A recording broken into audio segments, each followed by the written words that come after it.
इस्लाम को कबूल करने वालों के लिए नहीं है।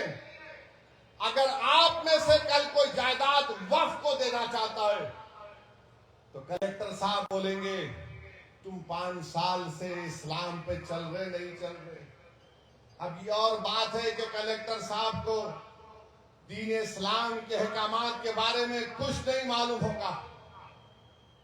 क्या कलेक्टर साहब ये तय करेंगे कि दाढ़ी मोदी के बराबर होनी चाहिए या ओवैसी के बराबर होनी चाहिए कि प्रैक्टिसिंग मुसलमान है? अच्छा, अगर कोई हमारी बेटी या हमारी बहन या हमारी कोई खातून देना चाह रही तो कौन डिसाइड करेगा? कौन जाकर देखेगा क्या वो पर्दा नशीन है या वो हिजाब पहनती है नहीं पहनती है? तुम कौन हो भाई? अच्छा, अगर किसी को पकड़कर पीट दिए, ये राक्षस हैं जो पकड़कर पीटते हैं और उससे कहेंगे कि तू जीएसआर का नारा लगा दे, अगर वो लगा दिया तो वो प्रैक्टिसिंग है या नहीं? ये कानून क्यों बनाया गया? इसलिए कि हुकूमत तय करेगी कि आप इस्लाम पर है या नहीं।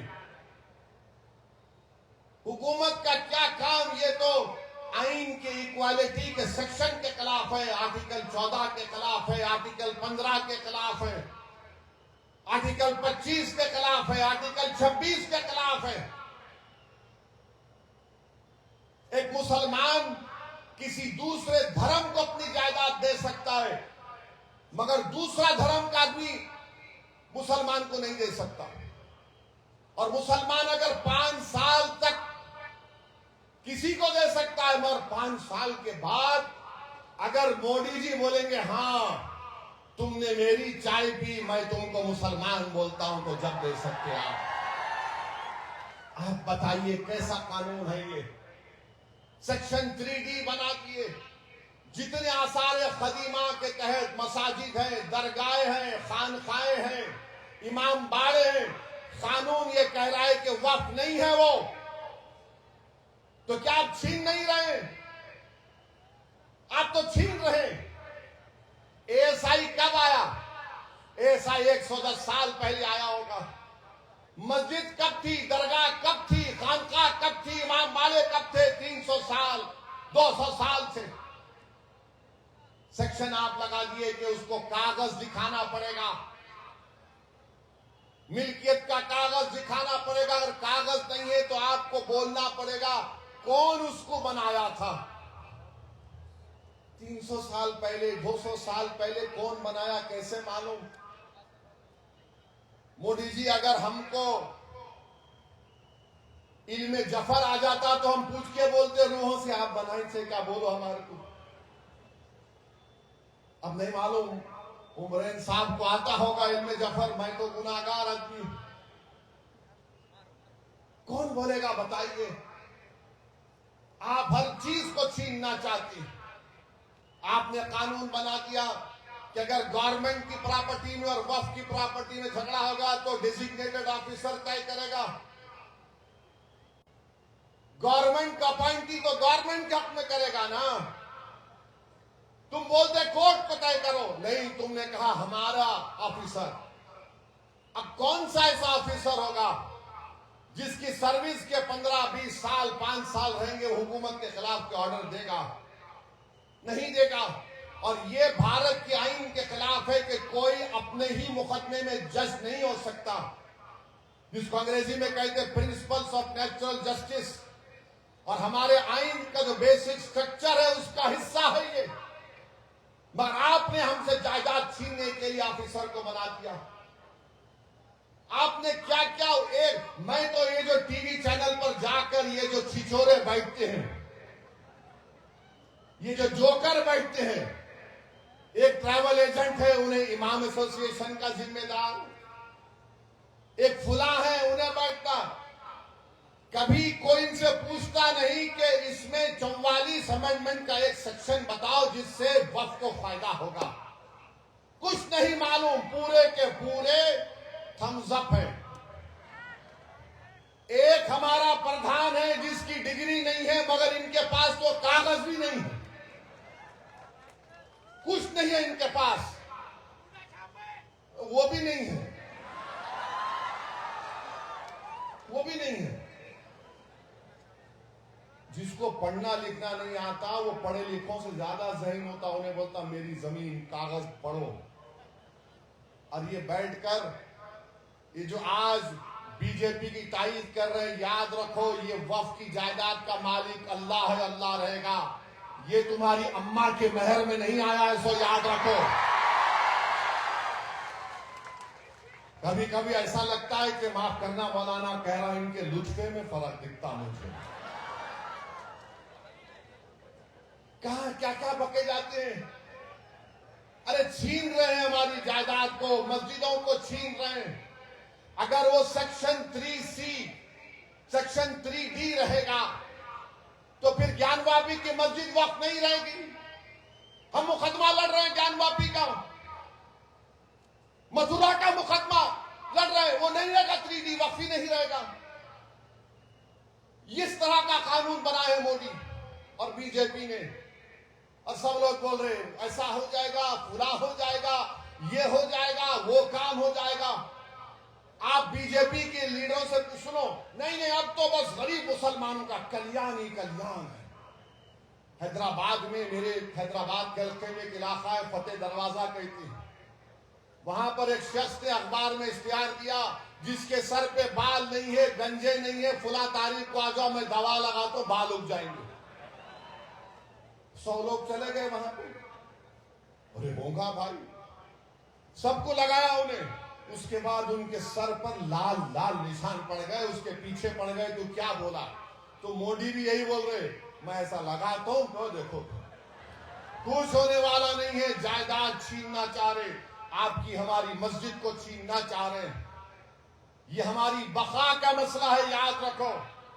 अगर आज हम इस काले कानून के खिलाफ आईन के दायरे में रहकर पुरअमन तरीके से एहतजाज नहीं करेंगे तो फिर हम बहुत सी जायदादों को खो देंगे।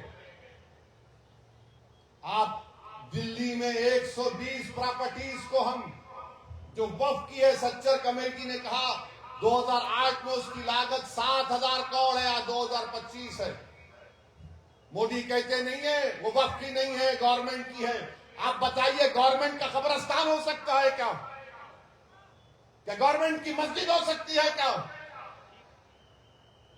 पार्लियामेंट के सामने की मस्जिद को मोदी कहते हैं वो मस्जिद मेरी है, हुकूमत की है। उस मस्जिद का इमाम कौन है जिसको दिल्ली वक्फ बोर्ड ने तकर्रुर किया, जो रामपुर के MP है। अगर यह कानून रहेगा तो कल पार्लियामेंट के सामने की मस्जिद पर नोटिस लग जाएगी, ये गवर्नमेंट प्रॉपर्टी है। मेरे अजीज दोस्तों और बुजुर्गों, मैं पूरी जिम्मेदारी के साथ आपसे कह रहा हूं, जज्बात में लाने के लिए नहीं कह रहा हूं, बल्कि आपको पैगाम देने के लिए, आप में शऊर को बेदार करने के लिए। वक्फ बोर्ड अब सिर्फ एक पोस्ट ऑफिस बन के रह गया है। जब तक कलेक्टर डिसाइड नहीं करेगा वक्फ बोर्ड कुछ भी नहीं करेगा। मुस्लिम धर्म का वक्फ बोर्ड है, इसमें सिर्फ मुसलमान मेंबर हो सकता है। आप गैर मुस्लिम को क्यों लाना चाहते हैं? महाराष्ट्र में पंढरपुर की मंदिर है, पंढरपुर की मंदिर के ट्रस्ट में कोई भी ट्रस्टी कौन हो सकता है? बोलो हमको सिर्फ हिंदू हो सकता है, हमको इतराज नहीं है, वही होना चाहिए।